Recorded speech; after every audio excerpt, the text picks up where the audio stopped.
What you missed on The Curve with Michelle Martin and Bernard Lynn.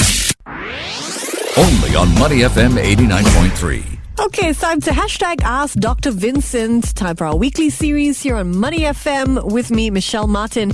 If you want your organization to deliver, to improve your organizational health, well, this is the show to tune into.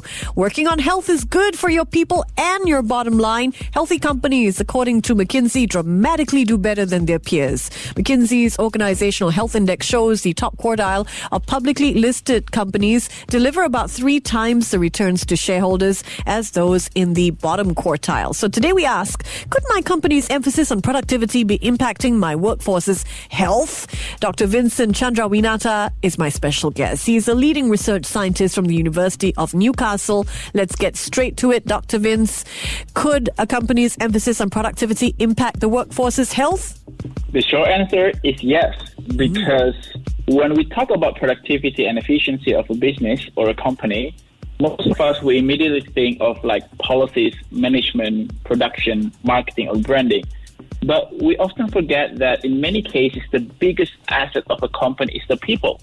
Yeah. So this is something that is a double-edged sword, because on one hand, you want to push, or the better word is to motivate and inspire the people, your human capital, to do work, to put on effort and energy for the sake of your company.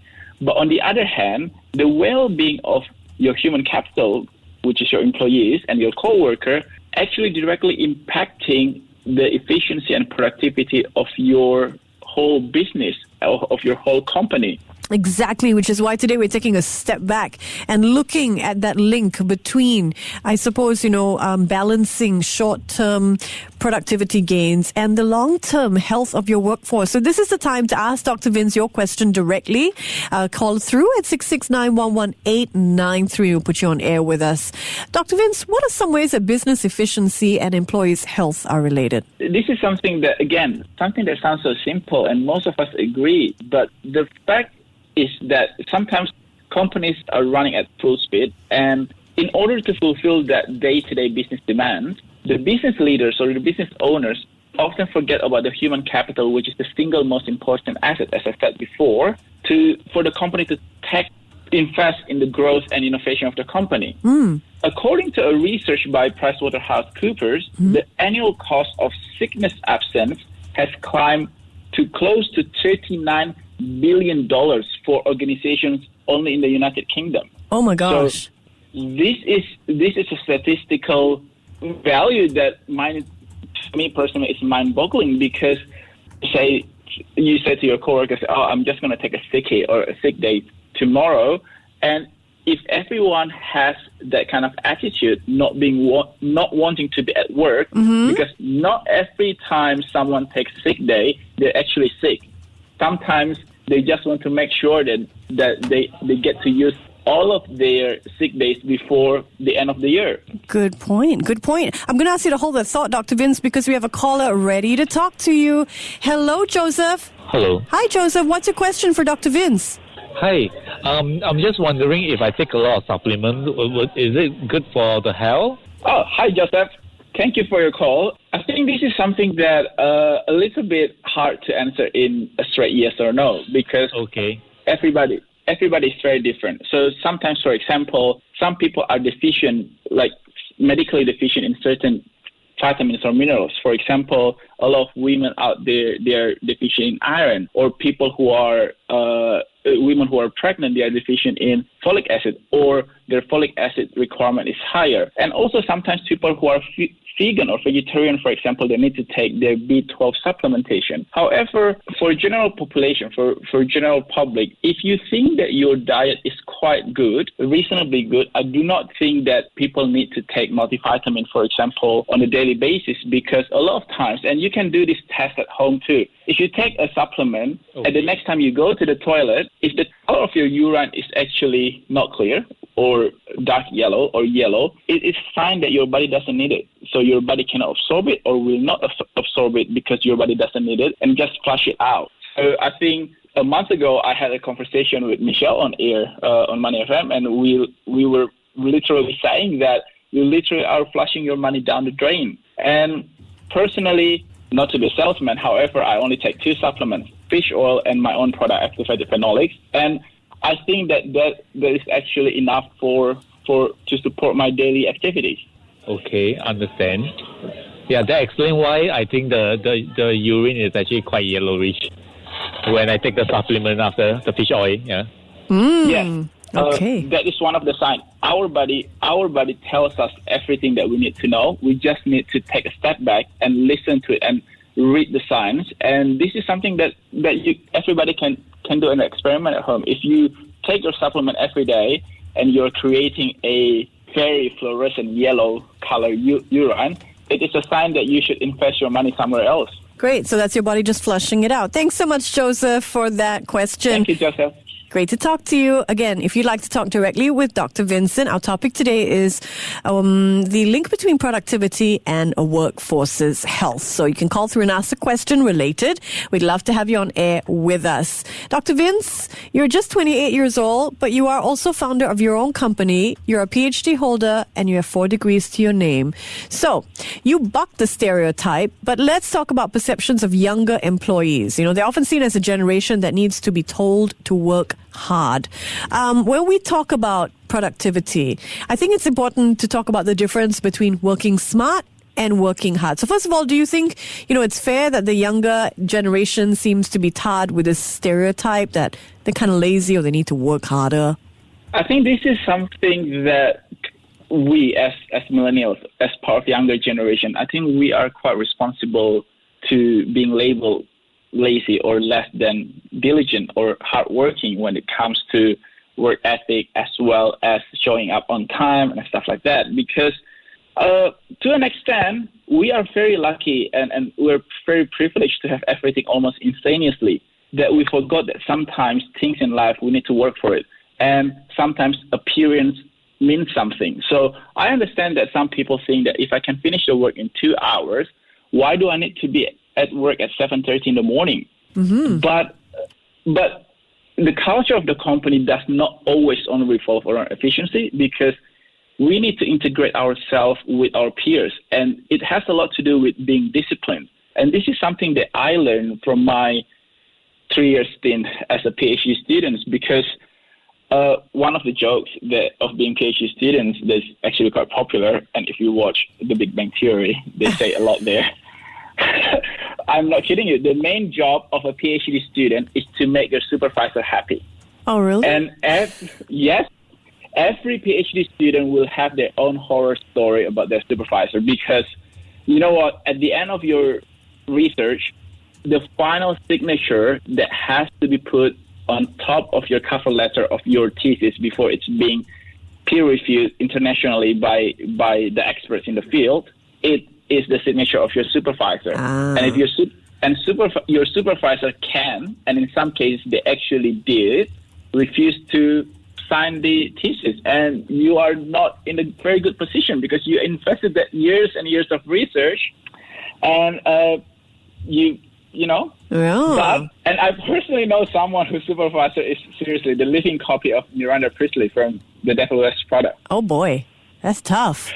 And this goes to show, Michelle, that you mentioned just now there are 2 types of motivation to increase the efficiency: the short term and the long term. Yeah. Sure, in the short term, you can yell at your employee, you can threaten, give them ultimatum, give them deadlines, threaten to fire them, and they will pick up their games and they will deliver the target with the first time around, the second time around, the third time around. However, if you try to alienate people in your capacity as a supervisor or in your capacity as a business owner, you don't actually inspire and motivate your employees to work and invest their effort for you and for your company. Because there are 2 types of running. First, you can run because you are being chased. So you don't. This is what I label negative reinforcement. So your employees are doing their work, are finishing their deadlines half-heartedly just to meet the target, so that you're not yelling at them. This is not very good running, because while it may give the appearance that your company is quite efficient and quite productive, it will not hold up for a long term. Not sustainable. So the different kind of running is running towards a goal. Running towards the goal, yes. You are running because you want to you want to get to the finish line first. And this kind of motivation can only be achieved by inspiring your employees and also leading by example, because a lot of times we see millennials, for example, as a generation, as a lost generation, that we are lazy, we show up to work when we want, we dress not very formal, and all these labels that people put on us. Mm-hmm. However, we also see that it is through our generation that our generation created social media. It is only in our generation that people actually reach that $1 billion net worth faster than ever before. Mm. So you can say a lot of things about our generation. However, there is something that is unique only to our generation, because without that uniqueness, without that value proposition, we won't be able to actually reach that $1 billion mark in the record-breaking time. Good point, Dr. Vince. Okay, I want to remind you about that story you have to share with everybody else. So you completed your PhD in 3 years. You mentioned, supervisors who are like Devil Wears Prada, Meryl Streep. But your supervisor used some Jedi mind tricks on you to get you to meet your deadlines, right? And that might help leaders out there who want to motivate people to run towards the end goal instead of, using fear as a motivator. So what were those Jedi mind tricks your supervisor used? Well, first of all, he lied to me. So some of you might have heard this story, but the very first time when I was offered this research job, which turned into PhD research, was that my supervisor, Professor Kostas Statopoulos, shout out to him if he happens to listen to this podcast. So basically he said that, Vincent, come to my office. I have a great project for you. We are going to make apple juice from orange. And I thought, wow, we are going to win a Nobel Prize. And little did I know, Orange is a small country town, farming town in New South Wales in Australia. Oh my gosh. So instead of creating some miracle, I actually had to drive 6 hours, like every 2 months, back and forth to this country town. So that's first. So I got so pumped and so excited about this project, only to find out that, orange is not a fruit. Orange is a name of a country. Oh. and this is something that we started off at a very funny start. But what I have to say about Kostas is that we spent a lot of time sitting down and discussing about our goals. Mm. At that time, he was not a professor yet, so he was a senior lecturer at the University of Newcastle in my department, and I happened to be his first PhD student. So we had a common goal here in that we have to prove something to further our career. Having that understanding, having said what we want to do, we actually work in tandem in terms of fulfilling our career objectives through the same goal. So he wanted to have his first PhD student to have a patent-protected technology as well as finish in the record-breaking time. And at the same time, I know that once I finish, because I'm from Indonesia and English is not my first language, so I know that to be able to compete in Australia, to be able to gain that edge and competitive nature in the academic world, I have to have something special. I have to have something to offer. And because we actually like working with each other, we motivate each other all throughout the way, because PhD is a very boring and labor-intensive project. Yeah. And you can take this and extrapolate it to a work, a project, or a company, but I think people would be lying if they said that they don't have any low time in terms of motivation or moral value. I like that. I like that. Yeah. Find common ground. That's just really, really, really profound. Thank you so much. That's great. Your chance to speak with #Ask Dr. Vincent. Clock is ticking, so you want to get your question through at 669-11893. Put your question directly to Dr. Vince on air.